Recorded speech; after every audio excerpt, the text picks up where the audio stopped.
कभी कभी कुछ चीज़ें जो हमारे लिए बिल्कुल आम और बेकार सी होती हैं, दूसरे लोगों के लिए वही जान से ज़्यादा अजीज होती हैं। ऐसी ही एक चीज़ का अंदाज़ा मुझे उस वक्त हुआ जब मैं खुद सऊदी अरब गई और अरब औरतों को खुद या करते अपनी आंखों से देखा। मेरे तो होश उड़ गए। मेरा नाम हिना है। मेरी शादी एक ऐसे इंसान से हुई थी जो सऊदी अरब में सालों से नौकरी कर रहा था और शादी के लिए वह कुछ दिनों के लिए ही आया हुआ था। यह रिश्ता एक जानने वाले ने करवाया था और मेरे पति मेरे लिए बिल्कुल अनजान थे। मेरी शादी को हफ्ता भी नहीं गुजरा था और मेरे शौहर ने मुझे उसका सामान पैक करने के लिए बोल दिया क्योंकि उनकी वापसी का वक्त आ गया था। उसे वापस सऊदी अरब जाना था और यह सुनकर मैं रोने लगी थी। अभी तो हमारी शादी को हफ्ता भी नहीं गुजरा था और जैन वापस जाने की बात कर रहे हैं। मैंने अपने पति जैन से कहा कि मैं उसके बगैर अकेली कैसे रहूँगी। हमने तो एक दूसरे को ठीक तरह से जाना भी नहीं था। मैं अपनी ज़िंदगी अपने पति के साथ ही गुजारना चाहती हूँ। और मेरी बात सुनकर वह कहने लगी कि मजबूरी है, मेरी वहाँ नौकरी है और मैं ज़्यादा अरसा यहाँ नहीं रुक सकता, वरना मेरी नौकरी खतरे में पड़ जाएगी। वैसे तो 1 महीने की छुट्टी पर आया था, लेकिन कंपनी ने अचानक ही छुट्टियां कैंसिल करके उसे वापस बुला लिया था। यह सुनकर मेरी आंखें नम हो गई थी और मुझे गुस्सा भी आ रहा था। एक परदेसी से शादी करना बहुत ही मुश्किल काम है। इस बात का एहसास मुझे आज हो रहा था। मुझे सामान बांधने के लिए कहा और चैन बाज़ार चले गए और कोई 10 किलो से ज़्यादा फिटकरी खरीद कर लाए और कहने लगे इसी भी मेरे सामान में रख दो। इतनी सारी फिटकरी देखकर मैं हैरान हो गई और मैंने कहा कि आप वहाँ जाकर इसका क्या करेंगे? यह तो बहुत सारी है, इसे तो आपके सामान का वज़न भी बढ़ जाएगा और ऊपर से पैसे भी भरने पड़ेंगे। क्या वहाँ भी हमारे इलाके की तरह पानी गंदा आता है? मैंने अपनी समझ के हिसाब से बात की थी क्योंकि मेरी अम्मी हमेशा पानी के कूलर में फिटकरी डाला करती थी और पानी बिल्कुल साफ़ हो जाया करता था। मेरी बात सुनकर जैन हंस पड़े और कहने लगे यह तुम्हारे इलाके में पानी साफ़ करने के लिए इस्तेमाल की जाती है, पर वहाँ तो एकदम पानी साफ़ आता है। सऊदी औरतें इसका कुछ और इस्तेमाल करती हैं जो मुझे नहीं पता है, लेकिन मुझे यह मालूम है कि वहाँ इसकी बहुत अहमियत है। सऊदी औरतें फिटकरी को ख़रीदने के लिए तड़पती हैं। हर सऊदी औरतों के घर यह लाजमी मौजूद होती है। मैं जब भी चाहता हूँ वापस फिटकरी ज़रूर लेके जाता हूँ। जैन की बात सुनकर मैं हैरान हो गई थी। यहाँ तो हर दुकान पर ये फिटकरी आमतौर पर मिल जाती है, लेकिन उस वक्त मेरा मतलब फिटकरी नहीं बल्कि जैन की जुदाई थी। मैंने उनके सामान में फिटकरी रख दी और मैंने रोते हुए उससे कहा जितनी जल्दी मुमकिन हो सके वहाँ मुझे अपने पास बुला ले। मेरे आंसू रुकने का नाम नहीं ले रहे थे। अभी तो हम दोनों ने अपनी खूबसूरत ज़िंदगी की शुरुआत की थी और इतनी जल्दी जुदाई का वक्त भी आ गया था। पति के बगैर ससुराल में रहने की सोचकर मुझे परेशानी हो रही थी। मुझे इस तरह से रोता हुआ देखकर जैन कहने लगी तुम ज़्यादा परेशान न हो, वहाँ जाकर मैं तुम्हें बुलाने का इंतज़ाम कर लूँगा। मैं जानती थी यह सब झूठे बहाने हैं, लेकिन सिवाय आंसू बहाने के मेरे पास कोई और रास्ता नहीं था। मेरी सास ने तो मेरे आंसू को भी ड्रामाबाजी करार कर दिया था। उनका कहना था कि वह भी तो सालों से अपने बेटे की जुदाई बर्दाश्त कर रही हैं। खैर, जैन मुझे छोड़कर चले गए थे, लेकिन जब भी उनका फ़ोन आता मैं रोज़ तारों कतार रोती। उनकी माँ फ़ोन पर भी उनसे मेरी बेशुमार बुराइयाँ करती थी। मैं उन सब बातों से तंग आ गई थी और फिर उन्होंने मुझे एक दिन बताया कि वह मुझे अपने पास सऊदी अरब बुला रहे हैं।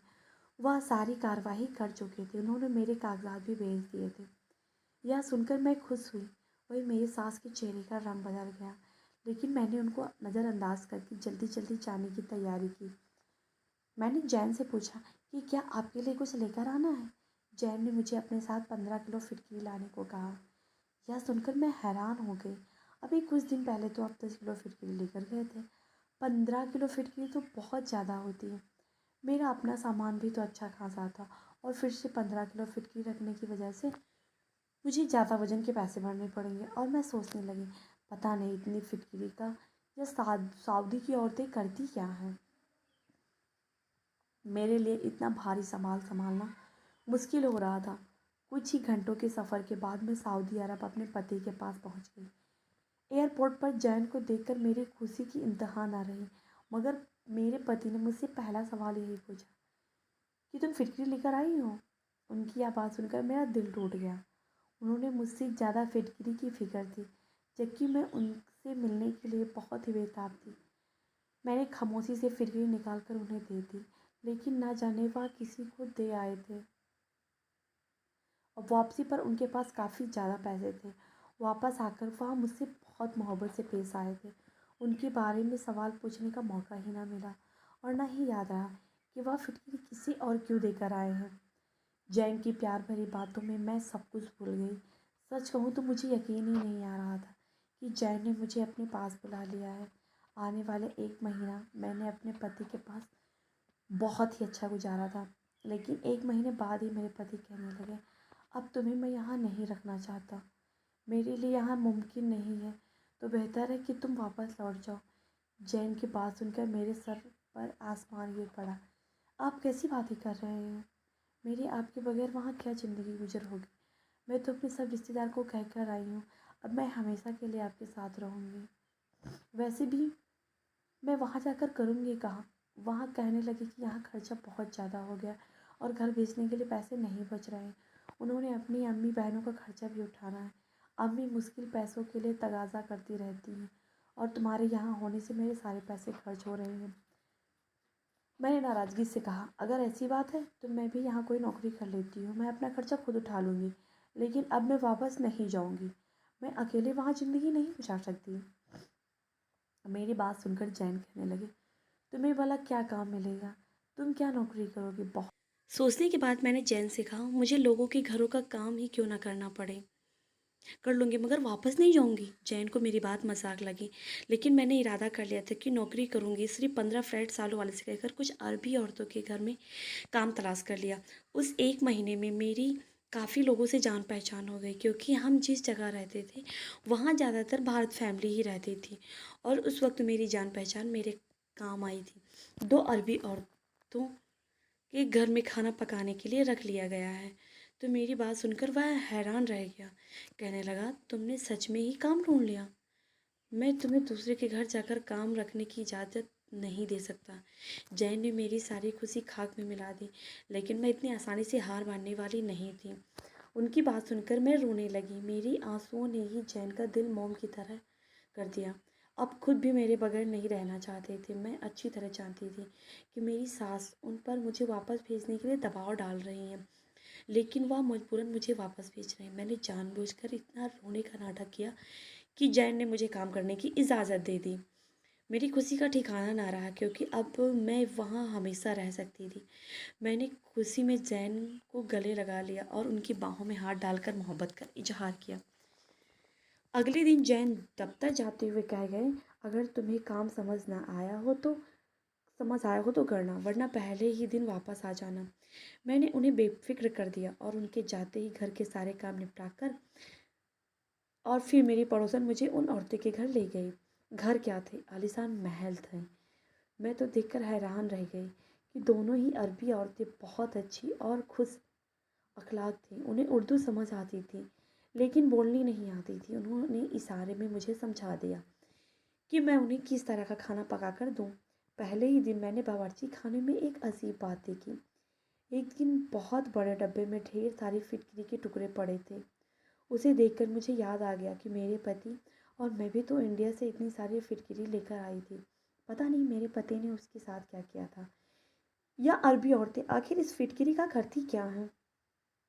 लेकिन यह सवाल मैं किसी से पूछती, क्योंकि इस घर में मौजूद जितने भी थे मुलाजिम थे वह सब अरबी थे। यहाँ इंग्लिश भी किसी को नहीं आती थी और जन पहले ही बता चुके थे, उन्हें इस बारे में कुछ नहीं पता था। अरबी औरतें इसका क्या करती हैं? मैंने सोचने सोचने में 2 घंटे में खाना तैयार कर दिया और फिर दूसरी अरबी औरत के घर चली गई। वहाँ भी मैंने बिल्कुल यही चीज़ देखी। उसके बावर्ची खाने में तो पहले वाली से भी ज़्यादा फिटकरी थी। आखिर यह माजरा क्या है? इंडिया में तो मैंने ऐसा कुछ नहीं देखा। मुझे खाना पकाते थोड़ी ही देर गुजरी थी कि मेरी दूसरी अरबी मालकिन बावर्ची खाने में आई और उसमें फिटकरी का एक टुकड़ा निकाला और उसे तेल में भिगोकर एक कोने में ढककर रख दिया। पता नहीं उसने ऐसा क्यों किया, मुझे मालूम नहीं। हो सकता था इसका अंदाज़ा छुपाने वाला था। वह नहीं चाहती थी कि मैं उसकी तरफ देखूं। इस बात पर तो मैं और भी हैरान हुई थी। खैर, मेरा पहला दिन था, बहुत अच्छा गुजरा। मैंने दोनों घरों का खाना पकाकर 5 घंटे में ही फारिग हो गई थी और जैन के घर लौटने से पहले ही घर लौट आई थी। खाना पकाने का मुझे हमेशा से ही शौक था, इसलिए यह काम मुझे बिल्कुल भी भारी मालूम नहीं हुआ। शाम को जैन घर आए तो मुझसे ढेरों सवाल पूछने लगे। मैंने उन्हें बेफिक्र कर दिया कि काम बहुत अच्छा है और मुझे किसी किस्म की कोई तकलीफ़ नहीं है। वो चाहे तो मेरी तनख्वाह अपने घर भेज सकते हैं। मेरी बात पर जैन हल्के से मुस्कुरा दिए। वह जानते थे कि यह सब मैं उनके साथ रहने के लिए कर रही हूँ। जैन रात के खाने के बाद मुझे घुमाने के लिए बाहर लेकर आया। यह पहली दफ़ा था जब मैं इतनी सुकून से उनके साथ बाहर निकली थी, वरना अब तक मेरी सोच पर बस यही तलवार लटकी हुई थी कि जैन मुझे वापस भिजवा देंगे। तभी मुझे अपने साथ एक बड़े मॉल में ले गए। उस रंगीन दुनिया में पहुंचकर मैं बहुत खुश हो गई। मॉल में बड़ी बड़ी सोने की चीज़ें थी और यहाँ तो हर औरत ढेर सारा सोना पहने हुई थी। मैंने कभी भी किसी औरत के खुलेआम इतना सोना पहने नहीं देखा था। मैंने अब तक यही समझा था कि सऊदी अरब में कुछ नहीं होता, लेकिन यह तो बहुत ज़्यादा तरक्की कर गया था और आज पहली बार मैं यहाँ सब देख रही थी। तभी मुझे कुछ खरीदारी करवाई और फिर जैन का एक ऑफिस का दोस्त मिल गया। उसके साथ उसकी बीवी थी। उन लोगों ने बहुत सी खुशी से हमसे बातें की। जब उन्हें पता चला कि मैं शादी के बाद इंडिया से यहाँ आई हूँ, तो उन्होंने हम दोनों को अपने घर अगले दिन रात के खाने पर दावत पर बुलाया। वह लोग अरबी थे, लेकिन उनको उर्दू भी काफ़ी अच्छी आती थी। उन लोगों के बहुत जिद करने पर जैन ने दावत के लिए हाँ कर दी। मैं इस दावत के लिए बहुत एक्साइटेड थी, क्योंकि यह पहली दफ़ा यहाँ आकर किसी के घर दावत पर जा रही थी। अगले दिन मेरी दोनों अरबी औरतों के घर खाना पकाया और वापस आते ही जल्दी जल्दी तैयार हो गए। जैन कहकर गए थे कि वह जल्दी ही काम से लौट आएंगे और फिर हम दो उनके घर दावत के लिए जाएंगे। जैन के आते ही हम दोनों एक दूसरे के साथ उनकी दोस्त के घर गए। उनके दोस्त और उनकी बीवी ने बहुत ही खुशी से हमारा स्वागत किया। उनका एक छोटा सा प्यारा सा बेटा भी था, जिसे देखकर मुझे उस पर प्यार आ गया था। जैन की दोस्त की बीवी का नाम सलमा था। वह बावर्ची खाने में खाने की तैयारी कर रही थी और मैं भी उसके पास जाकर खड़ी हो गई। मुझे देखकर वह मुस्कुराकर कहने लगी, भाभी आप बैठ जाइए, मैं बस खाना तैयार करके ही आती हूँ। मैंने उसकी बात को नज़रअंदाज करते हुए उसकी मदद करनी शुरू कर दी। लेकिन उस वक्त मेरी नज़र एक कोने में रखी हुई फिटकिरी की थाली पर गई। एक दफ़ा फिर मेरे दिल में यही सवाल उठा था, आखिर यह अरबी औरतें इस फिटकिरी का करती क्या है। मैंने सोचा कि मैं इस फिटकिरी का राज आज सलमा से पूछती हूँ, मगर सलमा से पूछने में थोड़ी झिझक सी महसूस हो रही थी, क्योंकि मेरी अरबिन मालकिन ने छुपाने वाले अंदाज में फिटकिरी को तेल में डालकर रखा था। पता नहीं उसके पीछे कौन सी बात हो सकती थी कि ध्यान खाना पकाने की तरफ था। मुझसे रहा नहीं गया, मैंने उसी से पूछ लिया कि यह फिटकिरी यहाँ क्यों रखी है और इतनी सारी फिटकिरी का क्या करेंगे। उनका मेरी बात सुनकर चेहरे का रंग बदल गया और जल्दी से फिटकिरी की थाली उठाकर कबाड़ में रख दी। उनका अंदाज़ा बहुत ही अजीब था। मेरी जवाब का जवाब देने के बजाय वह खाना लगाने लगी, तो मैं भी खामोश हो गई, क्योंकि दोबारा पूछना अदब के खिलाफ था। सलमा ने बहुत ही मज़ेदार खाना पकाया था। दावत भी बहुत अच्छी रही। हम उन लोगों से इजाज़त लेकर वापस घर लौट आए, लेकिन सारे रास्ते मेरे दिमाग में फिटकिरी ही चलती रही। जैन ने मेरा गुमसुम सा अंदाज देखकर तो पूछने लगे, तुम्हें क्या हुआ है। मैंने जैन को सारी बातें बता दी। किस तरह मैंने दोनों अरबी मालकिन औरतों के घर में फिटकिरी के बड़े डब्बे देखे थे और आज सलमा के बावर्ची खाने में भी बहुत सारी फिटकिरी मौजूद थी। आखिर यह सब अरबी औरतें क्या करती हैं। मेरी बात सुनकर जैन हंस पड़े और कहने लगी, तुम औरतें तो छोटी छोटी बातों में उलझ जाती हो। चलो मैं ही पता करके बताऊंगा कि इसके पीछे क्या राज है। दिन तेजी से गुजर रहे थे। मेरा काम बहुत अच्छी तरह जम गया था। मुझे उधर भी औरतों के घर खाना पकाने की आदत हो गई थी। मेरे मम्मी पापा अक्सर मुझे फ़ोन करते थे जब से मैं जैन के पास आई थी। मेरी अम्मी को सुकून हो गया था। मैंने अम्मी से कई दफ़ा फिटकिरी के बारे में बहुत से सवाल पूछे थे, लेकिन अम्मी को भी ज़्यादा पता नहीं था। फिटकिरी में तेल मिलाकर क्या किया जा सकता है। यह बात मेरे लिए एक हैरत जैसी थी। मैं सऊदी अरब आकर पूरी तरह सेट हो गई थी। अब मुझे इंडिया वापस जाने की फ़िक्र नहीं रही। मेरा काम बहुत अच्छा चल रहा था। दोनों अरबी मालिकिनें मेरा ख्याल रखती थी। खाना भी बहुत ज़्यादा पकाना नहीं होता था। 3-4 खाने पकाने होते थे, वह भी थोड़े-थोड़े।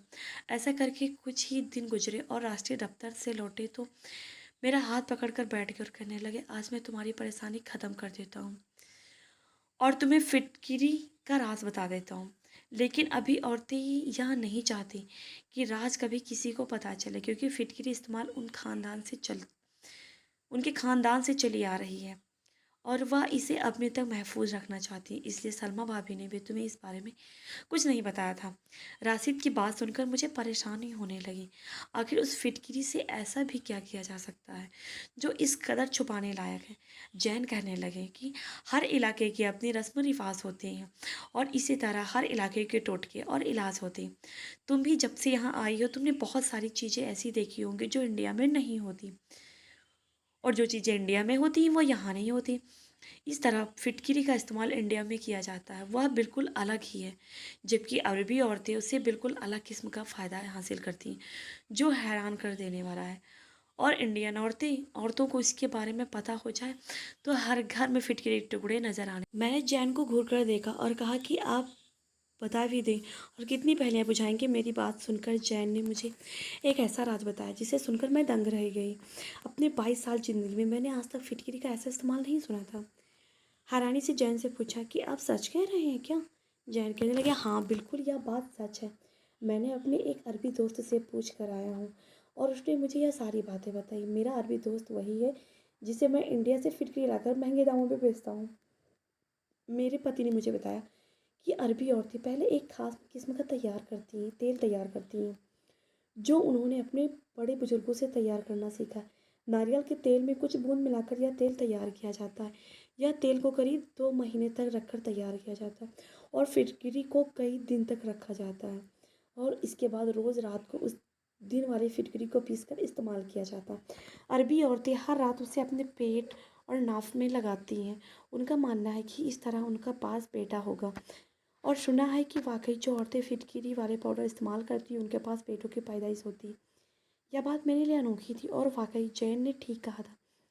अगर अगर इंडियन औरतों की इस बारे में पता चल जाता तो सब की सब औरतें इस टोटके को इस्तेमाल करना शुरू कर देती। मगर मुझे यह समझ नहीं आया था कि अरबी औरतें इस बात को इतना छुपा कर क्यों रखती थी। मेरी बात सुनकर आसिफ कहने लगे, हर किसी के अपने तौर तरीके होते हैं और ज़्यादातर औरतें बताना भी नहीं चाहती कि वह बेटा पैदा करने के लिए कोई टोटका इस्तेमाल कर रही हैं। खास करके अरबी औरतें। जैन की बात सुनकर मैंने अफसोस भरे लहजे में कहा, मेरे पास तो अब फिटकिरी नहीं है और ना ही मुझे तेल बनाने का तरीका आता है। मेरी बात सुनकर जैन हंस पड़े और कहने लगे, मुझे बस औलाद की ख्वाहिश है, चाहे वह बेटा हो या बेटी, इस बात से फ़र्क नहीं पड़ता। जैन की सोच जानकर मुझे बहुत ही खुशी का एहसास हुआ था। दूसरे मर्दों की तरह उन्हें औलाद में बेटे की ख्वाहिश का इजहार नहीं किया था। मैं अभी तक दोनों घरों में काम कर रही थी। कुछ ही दिनों में दोनों मालकिनें प्रेग्नेंट हो गई। मैं अपने तौर पर खुद से उनका ख्याल रखती रही और हैरत की बात यह थी कि मेरी दोनों मालकिनों के बेटे ही हुए थे। शायद उनका बनाया हुआ तेल वाकई कामदार था। कुछ ही दिनों में ऊपर वाले ने मुझे भी खुशखबरी से नवाजा था, लेकिन मैंने ऐसा कोई तेल इस्तेमाल नहीं किया। फिर भी मुझे बेटा दे दिया। बेटा या बेटी सब ऊपर वाले के हाथों में ही होता है, लेकिन हम इंसान हमेशा अपने तौर तरीक़ों पर तब्दील करने की कोशिश करते रहते हैं और अरबी औरतें भी ऐसे ही एक तब्दील इस्तेमाल कर रही हैं। मैं यह बात तो नहीं जानती कि कितनी अरबी औरतें के घर फिटकरी मौजूद थे। क्या आप लोग भी बेटे की इस तरह के टोटकों इस्तेमाल करते हैं या फिर आपने कभी अरबी औरतों की फिटकरी के टोटके को सुन रखा है? कमेंट में अपनी राय ज़रूर बताएं और हमें बताएं, क्या बेटा ही ज़रूरी है? अगर ऊपर वाला हमें बेटी देना चाहता है तो क्या उसमें कोई बुराई है? कि आपके इलाकों में बेटों की पैदाइश के लिए टोटके किए जाते हैं? धन्यवाद दोस्तों।